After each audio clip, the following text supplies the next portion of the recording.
Here is my story from 5 years ago when I lost my dear husband. My name is Sarah Fisher. I married Joel a little over 15 years ago. We have two children, 13-year-old Mary and 8-year-old Emmanuel. Joel and I met in college. I work as a civil engineer, and he is an accountant with a PhD in mathematics. If someone has problems with the books, he solves them. Today, I'm visiting Belvoir State Park and hoping to learn something about Joel. This is my 5th trip here since he disappeared. First, I talked to the rangers to see if there is any new information from my last visit. Every little thing will be important to me. Then I go to the waterfall where he disappeared to grieve and pray for him. I miss him so much. I know that deep down he is alive because we are soul mates. Every time one of us suffers, the other feels it. I feel that he is alive and well. When I return to this wall, where I am now sitting, I feel his presence. He's somewhere nearby. I'm sure he misses me as much as I miss him. I felt his presence especially strongly last year on my 4th anniversary. Remembering the day he disappeared. Joel has always been a big man. What am I talking about? Doctors called him morbidly obese. He was 5 feet 8 inches tall and weighed just under 400 pounds. He also had severe diabetes. He didn't exercise as much as he should have because he worked in an office and ate constantly. During that visit, the weather was terrible, heavy rain and strong winds. On the 3rd of July, Wednesday, the day began clear, sunny and cloudless. A light breeze was blowing. The water downstream was moving fast and high. We came here every first week of July to celebrate the place where he proposed to me. We sat on this very wall in the far right corner.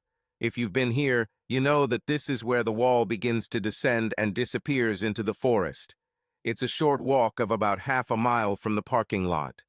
In the last few years that we were together, Joel had to stop several times to rest as we walked here from the car. His weight increased by about 20 pounds every year. That night, he wore a bright red sweater.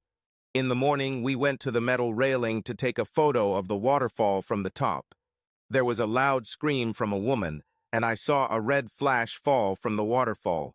If there were other people there, I didn't notice them. He was wearing a bright red sweater that morning. There is a place at the bottom of the waterfall where the water can spin a person for a long time before letting go. This is called the deadly whirlpool.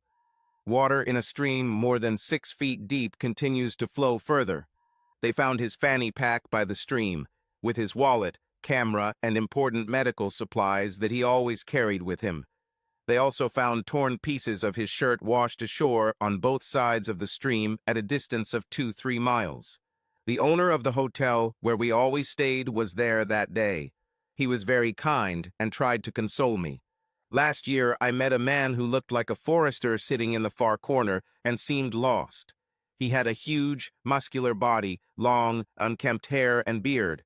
Next to him at a distance sat a woman in the same clothes. I wanted to talk to them, but his appearance scared me. I plucked up the courage to approach them, but when I turned around, they were no longer there. If they come back, I will definitely talk to them this time.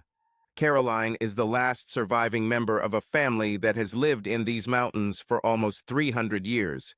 She is about 35 years old. Caroline is a beautiful woman. Her hair is starting to turn gray after being blonde her entire life. Life was hard for her after her mom and dad died within months of each other. This happened about 6 years before the beginning of our story. She is strong and moves quickly and quietly when needed. This beautiful woman can lift 400 pounds of stones or wood and carry it on her shoulder for over a mile. She can plow a 3-acre garden in the spring, using a single-blade plow and a mule in less than a morning. Few people know about her. There is a neighbor down the road who takes Carolina produce and eggs into town for the farmer's market every Saturday. There is a postwoman who delivers mail every Tuesday, and there is a land office employee who accepts property tax payments every spring. She rarely goes into town. When this happens, she is almost invisible to the townspeople. She lives in the same house that the first generation of her family built from stones and logs from the nearby forest. Mom and Dad had 5 children who survived the first 3 years. All were named after nearby cities and other states or countries that the family knew of. Caroline was their last child, which many might call unexpected. Her family called her a gift from heaven. She was desired and loved. She was the only girl who survived. She was sickly as a child, but began to grow around the age of 5. After that, there was no stopping her. At 15, she was as strong as her brothers. They were all 8 years or more older than her. Her 4 brothers died early, leaving her to care for their parents. That year, she didn't have time to get to her mailbox on Tuesday and Wednesday. There was no mail on Thursday. It was the 4th of July, 5 years ago, and Caroline was walking up the path along the stream. She moved quickly and didn't make a sound. She startled several rabbits and raccoons who scattered and disappeared long before she arrived. If she was hunting, she would already have them in her basket. As she continued on her way, she heard sounds she had never heard before, something like a scraping and groaning noise. They started and stopped, repeating again and again. She stepped off the path towards the water and looked down. At the bottom of the slope, there was a huge human silhouette. At first, she saw neither face nor head. Then I saw bubbles rising from underneath it. Soon the head slowly rose out of the water, making soft coughing and wheezing sounds, and the head fell back into the water. She didn't get up again. The water was higher than usual, but the wall of the bathing area made of stones would keep her there if she fell into the water. She jumped into the water and turned him over so his head was on his side, the water draining slowly. She saw no signs of breathing. She remembered a story her dad told her when she was a girl. The boy fell into the pond and drowned. The father, full of grief, ran with the child on his shoulder to the doctor in town. By the time he ran 2 miles to the doctor's office, the boy was already laughing from the crazy ride. This might work, she thought. She lifted him to the shore, jumped out of the water, and ran towards her house, holding him face down. As she laid him on the porch, she felt his faint breathing. She turned it on its side, and some more water flowed out. Soon the flow increased, and the man coughed up a large amount of water. It was warm during the day, and the sun was shining on him, so she saw him there and watched him carefully. Soon the water stopped flowing. His breathing began to return to a normal rhythm, and he fell into a deep sleep. Caroline had no formal education, but somewhere deep inside she knew that if he showed signs of life, she should wait to take further action. Besides, she didn't know what else to do. When she woke up, she baked bread and made ham and cheese sandwiches. Soon she returned and saw that the sun was no longer shining on him. Instead, her 3 dogs curled up around the man, keeping him warm. It is often cold in the mountains at night, so when she went to get a jacket, she brought a blanket for the man. I hung the lantern on the rafters so that the light would fall on it. About 4 in the morning he groaned. The dogs stood up and moved away from him. The blanket slid off them, and she saw him wet his pants. He went back to sleep. The next morning, she woke up much later than usual and hurried to catch up with her business, watching her charge. The sun rose higher, and he began to come to his senses.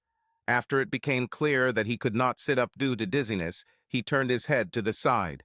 He saw trees, underbrush, and what was thought to be a yard on the mountain. She soon noticed his eyes were open and left work to take care of him.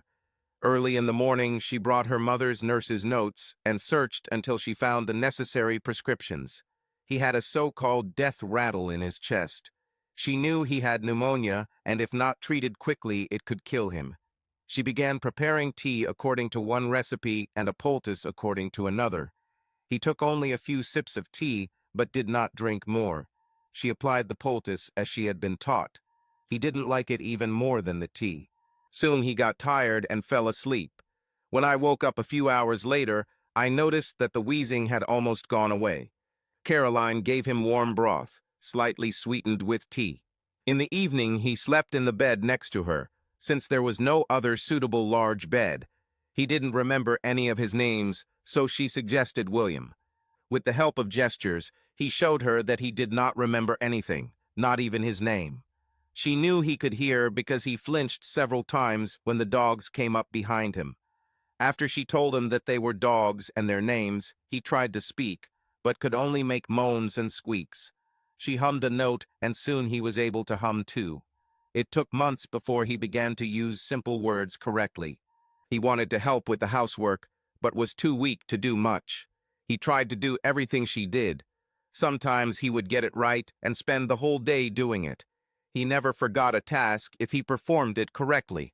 After 6 months, he could fold laundry, wash dishes, fetch firewood, and perform many other tasks. He also lost almost 60 pounds. He could speak in short sentences and ask simple questions. On the 3rd of July, at the end of his first year, he spoke clearly and read short children's stories. He also lost up to 280 pounds, most of which was muscle. He moved as quickly and silently as Caroline. Mathematics returned to him on its own. At first it was simple calculations. Then his abilities opened at such a speed that Caroline could not understand. He began to teach her everything he knew about mathematics. She learned as quickly as he remembered the processes. However, he had no memory of his past. After a year and a half, he weighed 190 pounds and was mostly muscular. A few months later, Caroline had a dream about dogs. Waking up in the middle of the night, she realized that she was pestering him. He was conscious with a puzzled expression on his face. "What was it?" he asked. She was embarrassed and ran out of the house onto the porch. He came out a few minutes later, confused, not understanding why she was acting this way.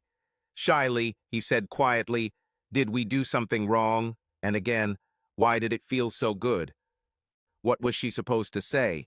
How can I explain to this man-boy how men and women differ? How to explain the creation of new life? "I'm tired," she said. "I'll explain in the morning. Go back to bed. I'll be there soon." He lay there, waiting to make sure she was okay. She had never put off answering his questions before, and always answered quickly. He soon came out and found her sleeping in an old rocking chair. He didn't try to move her for fear of waking her. He just brought some blankets and wrapped her up to keep her warm. He hung a lantern to illuminate her face. He brought a few more blankets and lay down on the floor of the porch. She woke up long before he did and saw them both sleeping on the porch, surrounded by all the dogs. She was surprised at how carefully he wrapped her up to keep her warm. As she lay there, she saw a pair of pigs mating in a pen. Now she knew how to explain.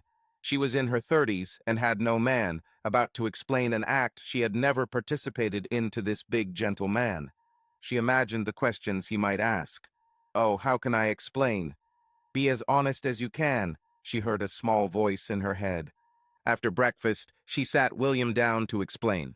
Both decided that the conversation was over and went about their daily business.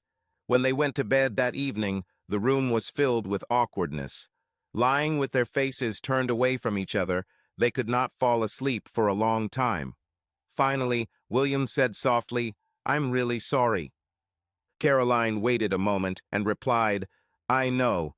Maybe it's best not to talk about it for a while." She heard a quiet answer, "Okay, I didn't want to embarrass you." Soon they were fast asleep. The next morning we woke up, turned to each other, and simply smiled, starting a new day. At the end of the 3rd year, at the beginning of June, he told her about the feeling he had. "You said you found me at the creek bath on the 4th of July. I have a feeling that someone is looking for me at this time every year, someone from my past. They are sad and lonely. I think this year I need to follow the stream and look for a place where I could have fallen. I hope I find something about my past. Can I do it this year? If I find something, I'll come back and tell you. I don't know anything about the lands beyond the bathhouse. Mom and Dad said there were bad people there. We need to think and make a plan before we do something like that."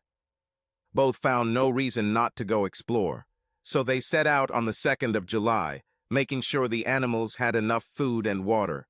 They also took enough food for 3 days, bedding and waterproof raincoats for the night. They traveled along the stream for a considerable distance before a trail appeared. He soon noticed that the trail was marked with orange squares on rocks and trees. She remembered that in the old days, travelers cut the bark from trees to mark the path they had traveled. These were called markers.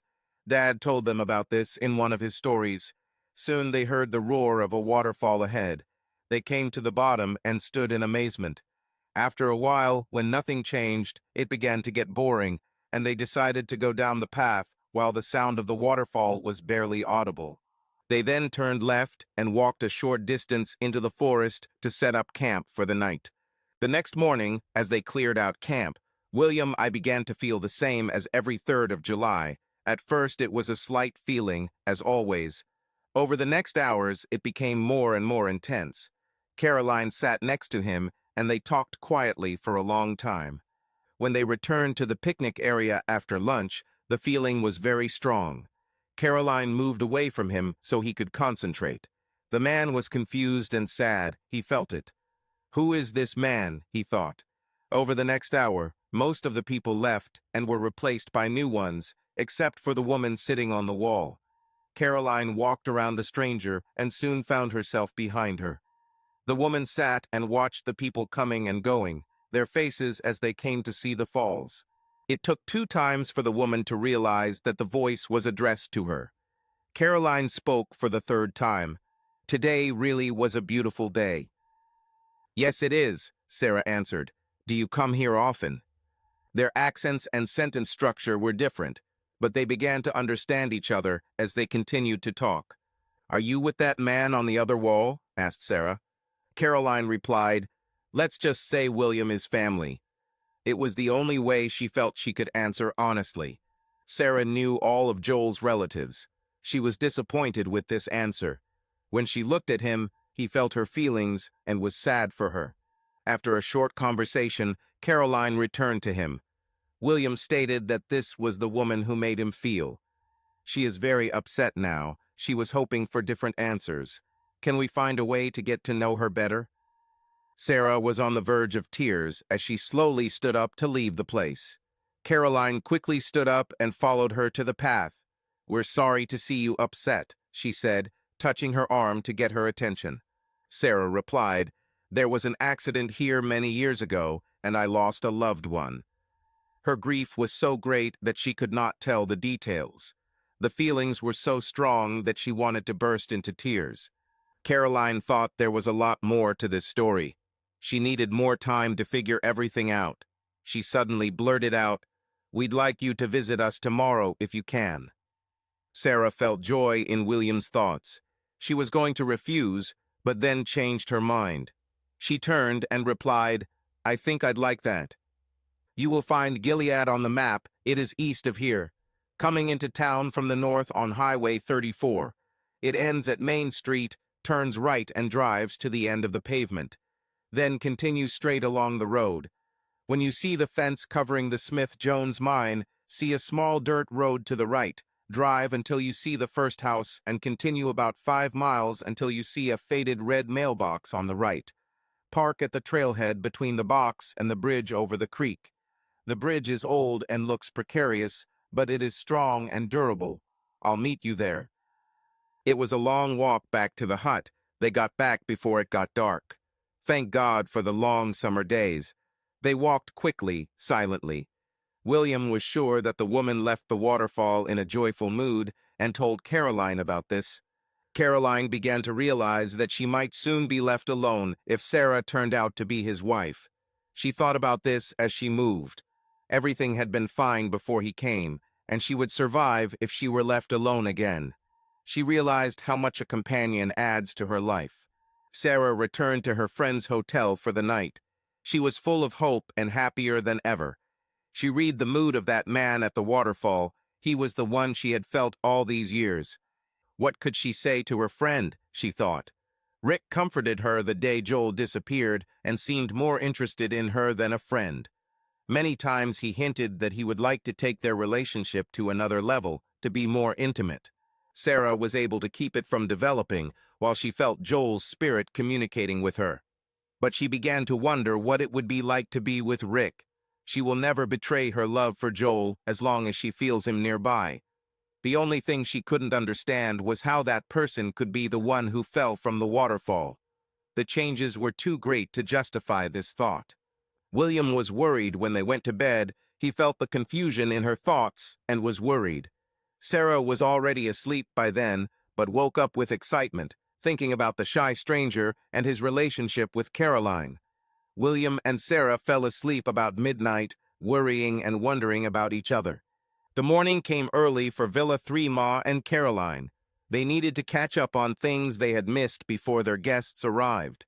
It had been many years since they had visitors to the cabin. Everything had to be perfect. Sarah arrived at the bridge around noon, as agreed. There was no one in sight. She stepped onto the bridge and looked at the fast-flowing water, shuddering at the thought of swimming down from the waterfall. Why, the falls were about 15 miles away. She turned to the car and was surprised to see Caroline on the bank of the stream. The water is higher than usual today. You should see what the rains are doing. They hugged, then grabbed a few things from the car and began the short walk to the hut. The landscape was lush and filled with wildflowers. One patch of orange dahlias seemed endless. The color variations were exquisite, from the darkest, almost brown, to almost white. There were striped and variegated flowers. Sarah stopped in amazement. It had been light for several hours already, but as the sun began to appear over the mountain in the east, the temperature began to rise rapidly. When they reached the hut, Sarah was sweating profusely. After sitting on the porch with a glass of spring water, it began to cool down. At that moment, she saw many flowers that amazed her. A barely audible call was heard from the house, and dinner was served. William prepared soup, sandwich cuts, and an assortment of fruit. Everything was placed on the table so that everyone could get what they wanted. Of course, there was also cold, tasty, sweet mountain spring water. Sarah was asked to tell a story about Joel and their life together. William was very interested in the story. There was not a single interruption. The story was soon over. Sarah had a hard time when she got to the part about how Joel drowned and the body was never found. William commented that he may have read a similar story in a book. He couldn't remember the name or many details, but the story was very familiar. Caroline suggested a swim in the bathhouse, since the temperature was approaching 100 degrees. Sarah didn't have a swimsuit and was asked to wear shorts and a t-shirt. On the spot, Caroline simply jumped into the water feet first, followed by William. He took off his shirt and jumped in his pants. Sarah was in the process of untying her boots when she gasped, then whispered, oh my God!" Soon she was doubled over, sobbing hysterically and uncontrollably. Caroline was the first to approach her. William was a few seconds behind. She sobbed, inconsolable, for a long time, then lifted her shirt a few inches to reveal a small tattoo. There was a small heart on her side just above her waist. "She has a mole like me," William exclaimed. Caroline has seen him many times since she found him. All she could say was, oh my God." Not knowing anything about tattoos, she was surprised. How is this possible? Sarah almost came to her senses when she whispered, "It's Joel." The words were barely audible. Returning to the hut, Caroline told her story about William. She talked about the strange noises she heard when he stopped breathing, the drive back to the cabin, and William's rehabilitation over the years. "We're like brother and sister," she explained at the end. It was getting dark as the discussions died down. Everyone was hungry. We added more vegetables to the soup and brought it to a boil. While it was cooking, more bread, meat, and cheese were cut. We added plenty of fresh fruit to make it a complete meal. Caroline was quiet throughout dinner. The others said little. Sometimes there was a short question and an even shorter answer. William prepared the sleeping bags while the women cleaned up after dinner. Gently, Caroline began to explain the relationship between her and William. At some point, she realized what Sarah was most worried about. "Sarah, you need to understand one thing about me. I've never been with a man. We really lived like brother and sister. We slept in the same bed every night only because the others weren't the right size for us. It started from the second night. I had to listen to see if there were any problems, and it continued like that." Sarah replied and hugged her. "I can see that every word you said is true." When all the work was done, they gathered at the table again. "Sarah, it's too late to let you go. We all sleep on the porch that night, and in the morning we will decide what to do next." William woke up first the next morning and found himself in the tight embrace of two women. He smiled. All three did things the next morning. They worked as a team cooking breakfast. After cleaning, they sat down to talk. "I'm a little stunned by everything that happened. I've felt something for years," he admitted. "I don't remember much about my past life, mainly that I always felt loved and hated my job. I know this is not enough to continue. We need time to get to know each other again." He turned to Sarah. "I am grateful to you and can never thank you enough for everything you have done for me." He turned to Caroline. "I wish we could all be together here as one big family. These are the first and most important things on my mind. Since I may have died and been brought back to life, I would like to keep the name we have been using for the last 5 years. I want to be William. I feel so comfortable." Sarah began. "I never believed that you were gone. That first day I was afraid. I was afraid because I didn't feel your presence. Late afternoon the next day I started to feel something again. The feeling was very weak. I never doubted your love again. Having said that, we need to contact others to let them know what happened." Sarah continued. "Caroline, I will never be able to express how much I love you for saving his life. I pray that this will not be necessary, but if it is necessary, I will continue to live. To live without the person I love, who survived all this." Caroline spoke last. "I knew from the very beginning that you loved someone else. In your sleep, you whispered about your endless love. It looks like I will be the last of my kind to remain on this earth. I don't like the thought of dying alone, without comfort when I die, or having no one to continue my life in this wonderful place. We need to find a way to keep you all close as family. We need to go to the city and find someone to break the news." Sarah smiled. "We don't have to go into town. I have a phone in the car that we can use to invite them here. They will want to see the places we talk about, and I'm starting to like it here." "You mean one of those phone bags Mom and Dad had on the boat?" he asked. Sarah looked at me with questioning eyes. "Yes, but now they are much smaller. How and when did you remember this?" William just shrugged. Caroline didn't understand what they were talking about. At the car, Sarah took out her mobile phone. The others just looked in surprise. She called 911, asked to speak to the highway patrol, gave them directions to the cabin, and asked them to call the park rangers as well. The first to arrive was an ambulance from the city, with a doctor from the local hospital. A little later, 3 policemen arrived, then 2 forest rangers. A total of 9 people came. The police wanted to arrest Caroline for kidnapping until William came out onto the porch and pointed a hunting rifle at them, ordering them to drop the weapon. It was so dramatic, Sarah later told her family, laughing. Sarah also called his parents to break the news. "I don't want you to hear this on the news," she began. "I found Joel," she told his mother. She heard screaming on the other end, and an angry voice picked up the phone. "Who is it, and what did you say that scared her so much?" Patiently, she began again. "This is Sarah." "Yes, that same Sarah. Sit down." "Are you sitting down?" "Okay, I found Joel. He has that tattoo you hated so much." "Yes, that one. You need to see your mom at the doctor's after she fainted, and you all need to get a good night's sleep. Pack the kids. I'll call you in the morning with directions." "Fine." "Yes, you can bring her too."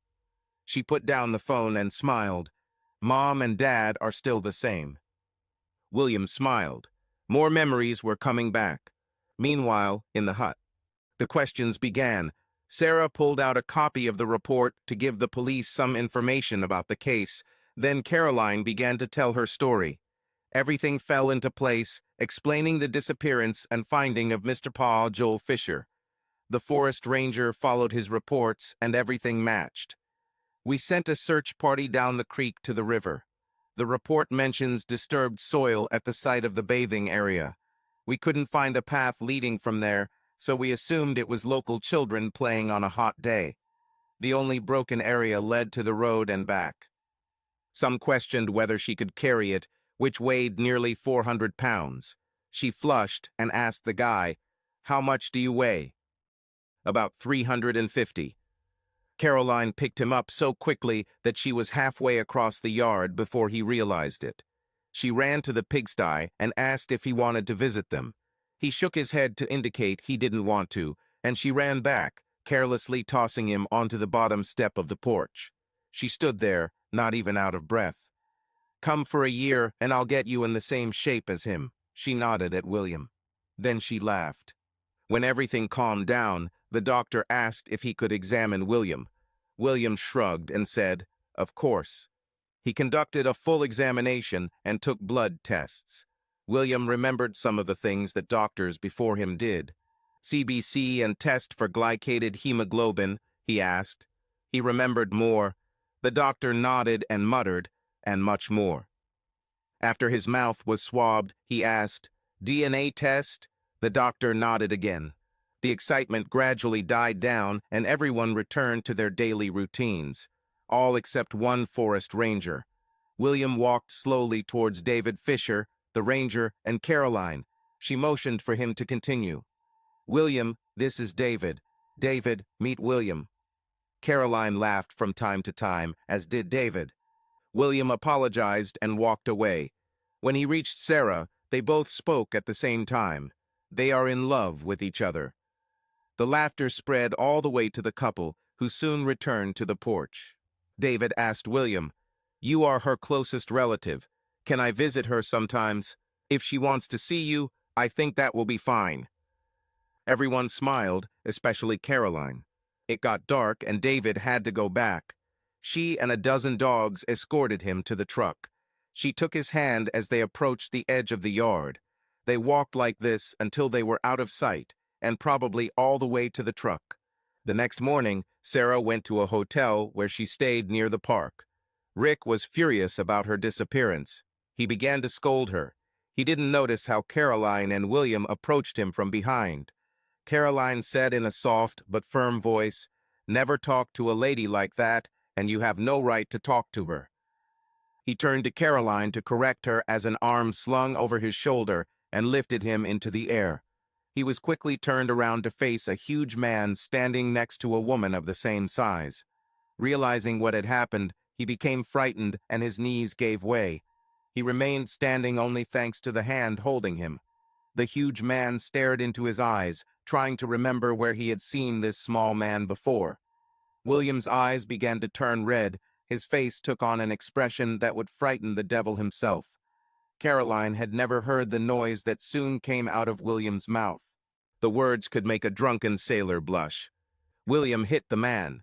The last words he shouted were, "You are the son of a bitch who threw me from the waterfall that day." He turned to leave, Caroline stunned by his words and actions. However, she did not forget to make sure that Rick would not go anywhere. Sarah was on the phone with the police, who arrived very quickly and detained him. Swearing that he had just seen the devil in person, Rick confessed and asked to be sent to safety. After his arrest, everyone searched for William for hours and was nowhere to be found. Finally, Sarah returned to her car in tears. There she found him, sleeping like a baby in the back seat. Her sobs woke him up. He sat down with a puzzled look. Gently stroking her hand, he whispered, "What happened?" He never remembered his actions and lived the rest of his life as a very gentle man, especially loved by children and animals. They never needed to be afraid of him. When the doctor checked him, his blood pressure was barely readable, as it was still above the upper limits of the instruments, but was slowly decreasing. Rick was later found guilty by his own admission and sentenced to 10 to 15 years in state prison. 5 years later, he died, a lonely and broken man. After a few years, the hotel began to look abandoned. Taxes had not been paid for some time, and it was put up for auction. The states bought the land for next to nothing, demolished the hotel, and added 346 acres to their holdings. They eventually allowed a major chain to build a hotel on the site. The rent for the 5 acres they used more than covered the taxes on commercial land. A few days later, a long gray limousine drove slowly down the road and stopped behind Sarah's car. The path was trodden. They followed it. When they approached the hut, the children were joyfully waiting to meet their dad. They were disappointed to see only the mother and another woman sitting with a huge man who they thought was the other woman's husband. Lily snatched the leash from Emmanuel's hand and ran like an arrow straight towards the man. She jumped into his lap from about 6 feet away. Without a doubt, it was her old friend. The little white dog was still sniffing it and barking with joy. "Hello, Lily," he responded. The dog was jumping on his lap, bouncing up and down and peppering his face with kisses. Both children stopped, staring. Mary was the first to run, soon followed by Emmanuel. They both stopped a few feet away. "Dad, is this really you?" And hundreds of other questions, like machine gun fire. His crooked smile was the only thing that remained the same. As soon as he smiled, they rushed forward to surround him. How he managed to fit 2 children and a small white dancing dog on his lap remained a mystery. It took some time before things calmed down. Soon he answered all questions with the help of women. A procession of cars going up and down the road was spotted in the city. Rumors began to spread. There had been a murder in the mountains. The mafia was hiding there. Bigfoot had been seen and caught. Someone had opened a mine and found silver or gold, depending on the storyteller. Rumors reached the weekly newspaper, and a reporter was sent to get the story. In fact, it was the owner of the newspaper, since there were no other reporters. He returned a few days later with a story. The story was replicated and sent to news channels. The following year, it won a national award for urban journalism. Soon everyone in town was waving and smiling at each of the cars. When William and Sarah decided to accept Caroline's offer to live in the mountains, Mom and Dad found a house for sale and moved to the city. They were warmly received, even if they were Yankees. The doctor ran DNA tests on Mom, Dad, and both kids just to be sure. The decision was that the probability of their relationship was 99.8%. Caroline didn't know how much land she had. She only knew that she could walk for a long time before she had to return. Upon examination of the deeds, it was discovered that she had only 5,000 acres of the original 55,000 stated in the first act. Over the years, the family sold parts of the land when they needed money. Other parts disappeared due to acquisition by prescription. She was going to explore the possibility of overturning the legal decisions that took the land from her. She and her family paid all taxes during this time, so the requirement that those claiming land pay taxes was not met, even if they did pay them. Years later, courts ruled that owners must pay the fair price for the land at the time of acquisition, plus interest. If they refused, the land was returned to Caroline for her disposal. Only one person thought he could win. His belongings were taken away, and he was forcibly evicted. Nobody felt sorry for him. Caroline donated the collected funds to charity. Almost everyone benefited from this. The largest piece of land missing was the top of the mountain, which was seized by the state to create the park. Her great-grandfather reluctantly sold the land. "I have no chance of keeping it," he wrote above his signature. "The state has too much money and power to allow me to fight this." Attached to the back of the deed was a note signed by him stating that the money was to be deposited for him. The land was seized at the height of the Great Depression. He never mentioned money to his family before he died 3 years later. The initial investment continued to grow. Whoever managed the fund turned $150,000 into more than $175 million. Caroline and I promised not to tell anyone about this for a long time. The money was entirely in her name. We decided to continue living off the land, as her family had done for a long time. We also found out that years ago, when the mine was closed and no one wanted to buy it, her great-grandfather bought it at auction for the princely sum of $1,800. The taxes were a little over $200 a year. Caroline sold me the land for not much more. Sarah and I continued to work on repairing our relationship. We needed to relearn how to live together. While working on this, we also started discussing what kind of house we wanted. The children lived in the city with their grandparents during the week, and we all spent the weekends with Caroline. 6 months later, we repeated our vows. Soon after, we asked for plans to be drawn up to create a home similar to Caroline's. Our house was to be made of stone, have a full basement, and use new building techniques to improve energy efficiency. We also had to have electricity and running water. We started looking for contractors and found two old men who were willing to do the work. They always dreamed of building the last house the old way. They completed the exterior and massive fireplace before turning the rest of the work over to their sons, who now ran their company. When completed, it was a work of art. They used as many materials as possible from our land. Stones were collected around the entrance to the old mine. The entrance was then blown up 3 times to close it forever. David and Caroline fell madly in love and had their wedding in the fall at their new home before we moved. Caroline liked the place so much that the old people were again pulled out of retirement to build an extension to her house. She decided to use stone and timber to match the old work. It allowed running water and electricity only in the new part. The old part was checked and no repairs were required. Their first son was born in the spring, followed by 3 more children. The last one was the little girl she had always dreamed of. Sarah and I had another boy and a girl. We finished almost simultaneously. Children ran along the road between 2 houses. The grandparents lived into their 90s, were grandparents to both families, and were delighted with each child. They have lived with us for the last few years. Our eldest son bought their house and soon brought his new wife there. He always wanted to live close to other people. The loneliness on the mountain was too much for him. 2 sons and a daughter of Caroline and David married our children. Soon houses appeared along the old dirt road. Most of them were built from local materials on the outside. At last count, there were 42 grandchildren and 8 great-grandchildren between the 2 families. Every 3rd of July, Sarah and I visit the waterfall and sit on our wall. Caroline's dream of populating her mountains came true.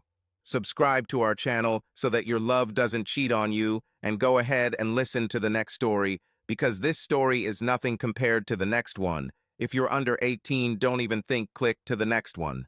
Click to the next one. Click to the next